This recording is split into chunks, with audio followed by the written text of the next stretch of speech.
ஓம் சாந்தி. அவ்யக்த முரளி 29/1/1977. அவ்யக்த பாப்தாதா, மதுபன். மதுபனின் மகிமை. மதுபன் நிவாசிகளோடு அனைவரும் எப்பொழுதும் குஷியாக இருக்கிறீர்கள் தான் இல்லையா அப்படின்னு மதுபனி வாசிகள்கிட்ட கேட்குறாங்க பாப்தாதா. யார் 3 காலங்களின் ரகசியத்தை தெரிந்து கொண்டாங்க அப்படின்னா திருப்தியாக ஆகிட்டாங்க இல்லையா? எப்பொழுதாவது யாராவது கோபப்படுறாங்க அப்படின்னா நாடகத்தினுடைய ரகசியத்தை மறந்துடுறாங்க. யார் எப்பொழுதும் நாடகத்தினுடைய ரகசியத்தை மற்றும் 3 காலங்களையும் தெரிஞ்சிருக்கிறாங்க அப்படின்னா அவங்க திருப்தியாக இருப்பாங்க இல்லையா?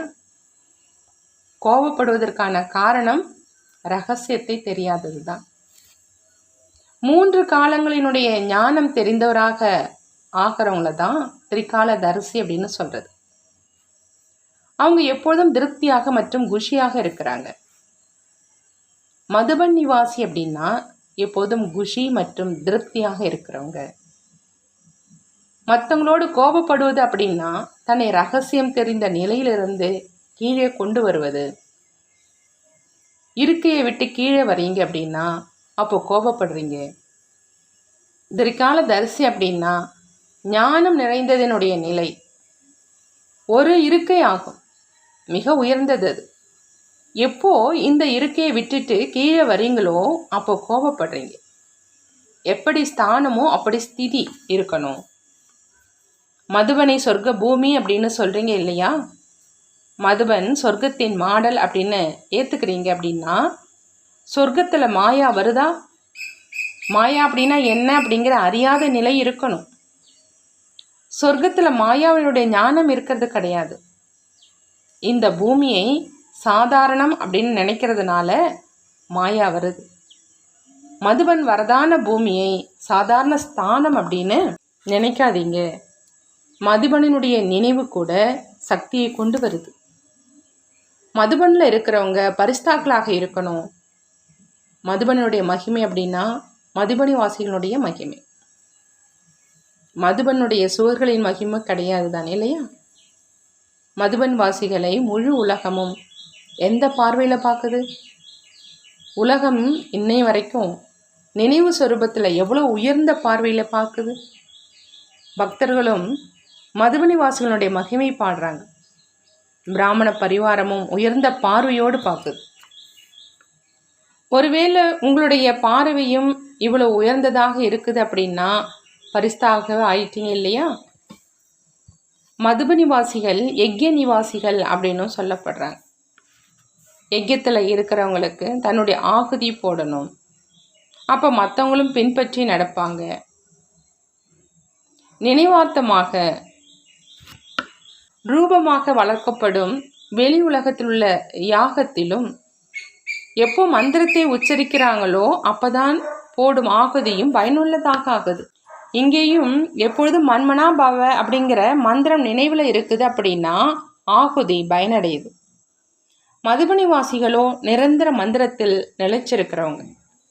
மந்திரத்தை சொல்கிறவங்க மட்டும் இல்லாமல் மந்திர சொரூபமானவங்க. இப்போ தந்தை ரியலைசேஷன் பாடம் கொடுத்துருக்குறாங்க அப்படின்னா தன்னை உணர்ந்து மாற்றம் செஞ்சுருக்கீங்களான்னு பாபா கேட்குறாங்க. அனைவரும் நன்றாக இருக்கீங்களான்னு கேட்குறாங்க. யாராவது நன்றாக இருக்கிறேன் அப்படின்னு சொன்னால் உங்கள் வாயில் குலோப் ஜாமுன் அப்படின்னு தந்தை சொல்கிறாங்க. சொல்கிறதுனால கூட நன்றாக ஆகிடுவாங்க. குறையை அடிக்கடி யோசிக்கிறதுனால குறையாகவே இருந்துடுது. குறையை பார்த்து அழித்து கொண்டே இருங்க. சோதனை செய்வதன் கூடவே மாற்றமும் செய்யுங்க. ஏதாவது அதிசயம் செஞ்சு காண்பிக்கணும் இல்லையா? இவ்வளவு காலத்தில் எவ்வளவு துணை கிடைத்ததோ அதில் ஏதாவது அதிசயம் செஞ்சீங்களான்னு பாபா கேட்குறாங்க. அதிசயம் அப்படின்னு சொல்லும் அளவுக்கு ஏதாவது அந்த மாதிரி காரியம் செஞ்சுருக்கீங்களா? அல்லது செய்திருந்தும் மறந்துட்டீங்களா? தன்னை எப்பொழுதும் குணம் நிறைந்தவராக பார்த்து உயர்ந்த நிலையில் நிலைத்திருந்து கொண்டே இருங்க. கீழே வராதீங்கன்னு சொல்கிறாங்க பாபா. யார் ராஜ குடும்பத்தை சேர்ந்த குழந்தைகளாக இருப்பாங்களோ அவங்க ஒரு பொழுதும் தரையில் மண்ணில் கால்களை வைக்க மாட்டாங்க. இங்கே தேக உணர்வுனுடைய மண் இருக்குது. இதில் கீழே வராதீங்கன்னு சொல்கிறாங்க பாபா. இந்த மண்ணிலிருந்து எப்பொழுதும் தூரமாக இருங்க.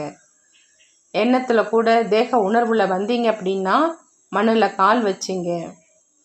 வார்த்தைகள் செயலில் வந்தீங்க அப்படின்னா மண்ணை அருந்துட்டீங்க.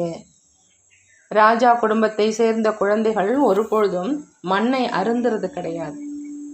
உயர்ந்ததிலும் உயர்ந்த தந்தையின் உயர்ந்த நிலையில் உள்ள குழந்தைகள் நாம் அப்படின்னு எப்பொழுதும் நினைவிருக்குதுன்னா பார்வை கீழே வராது. பழையவற்றையோ கனவிலிருந்தும் அழிச்சிடணும். யார் யோகம் நிறைந்த ஆத்மா, ஞானம் நிறைந்த ஆத்மாவாக இருக்கிறாங்களோ அவங்களுடைய கனவு கூட புது உலகம், புது வாழ்க்கையினுடையதாக இருக்கும். எப்போ கனவு மாறிடுச்சு அப்படின்னா எண்ணத்தின் விஷயமே இல்லை. மதுபனி வாசியினுடைய கனவு கூட உயர்ந்ததாக இருக்குது இல்லையா? பாப்தாதாவும் அதே பார்வையில் பார்க்குறாங்க. மதுபனி வாசி அப்படின்னு பெயருக்கு மகிமை இருக்குதுன்னா கடைசி நேரம் வரையிலும் கூட நாம்தாரி, அதாவது பிருந்தாவன் மதுபனை சேர்ந்தவங்க இந்த பெயரினால் மட்டும் தன்னுடைய வாழ்க்கையை நடத்திட்டு இருக்கிறாங்க.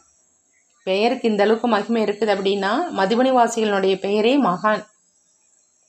எப்போ பெயருக்கு இவ்வளோ மகிமை இருக்குது அப்படின்னா சுயம் தன்னுடைய சொரூபத்துக்கு எவ்வளோ இருக்கும்? நல்லது. அனைவரும் திருப்தியாக இருக்கவே இருக்கீங்க. நல்லது. வரதானம்: நிரந்தர யோகி மற்றும் தூய்மையானவராக ஆகி அனைத்து விகாரங்களுக்கு விடை கொடுக்கக்கூடிய சக்தி சொரூப பூஜ்ய சொரூபம் ஆகுக. பாபா சக்தி சொரூபம் பூஜ்ய சொரூபமாக ஆகுகிற வரதானம் கொடுக்குறாங்க.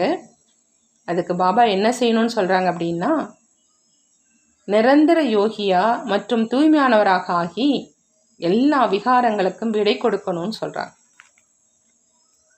தந்தை மூலமாக எல்லா குழந்தைகளுக்கும் முக்கியமாக 2 வரதானங்கள் பிராப்தி ஆகுது. ஒன்று எப்பொழுதும் யோகி ஆகுக, இன்னொன்று தூய்மையாகுக. யார் இந்த வரதானத்தை வாழ்க்கையில் எப்பொழுதும் அனுபவம் செய்கிறாங்களோ அவங்க 2-4 மணி நேரங்களினுடைய யோகியாக இல்லாமல் நிரந்தர யோகியாக இருக்கிறாங்க. தூய்மையானவர்களாகவும் எப்பொழுதாவது இல்லாமல் எப்பொழுதும் தூய்மையானவராக மற்றும் அனைத்து விகாரங்களுக்கும் விடை கொடுப்பவராக இருக்கிறாங்க. சில நேரம் கோபம் அல்லது பற்றுதல் வந்துடுச்சு, அப்படி வேண்டான்னு சொல்கிறாங்க பாபா. எந்த ஒரு விகாரமும் நினைவு சொரூபம் ஆக விடுறது கிடையாது. அந்த மாதிரி யோகி தான் சக்தி சொரூபமானவங்க, மேலும் எப்பொழுதும் தூய்மையாக இருக்கும் பூஜ்ய சொரூபமானவங்கன்னு சொல்கிறாங்க பாபா. ஸ்லோகன்: எப்பொழுதும் ஞான சூரியனின் எதிரில் இருந்தீங்க அப்படின்னா பாக்கியங்கிற நிழல் உங்களோடு இருக்குது.